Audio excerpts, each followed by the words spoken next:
Bonjour, alors dans cette vidéo, nous allons voir comment calculer la vitesse v si on connaît la distance et le temps qui est là, qui sont imposés.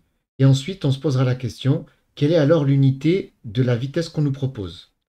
Alors pour commencer, on va rappeler la formule donnant la vitesse. La formule, c'est la distance divisée par le temps. Vitesse égale la distance par le temps.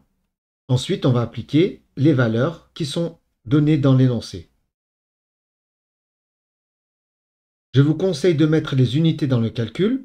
Ainsi, on a 75 millions de kilomètres pour la distance et pour le temps, 240 secondes.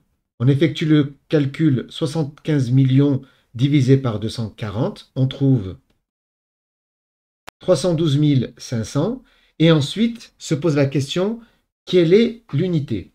Et l'avantage de mettre les unités, c'est qu'elle est sous nos yeux, ça va être des kilomètres divisé par des secondes, que l'on écrit plus couramment kilomètres par seconde ainsi. Attention, ne dites pas kilomètres seconde, puisque il s'agit ici d'un trait de division, donc c'est bien des kilomètres par seconde.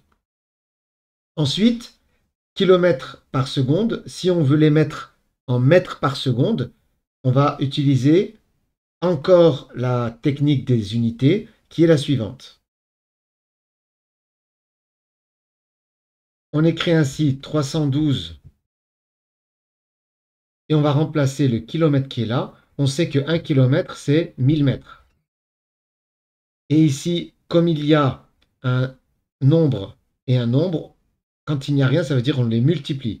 Ainsi, on a 312 500 multiplié par 1000, ce qui nous donne la vitesse est ainsi de 312 500 000 mètres par seconde.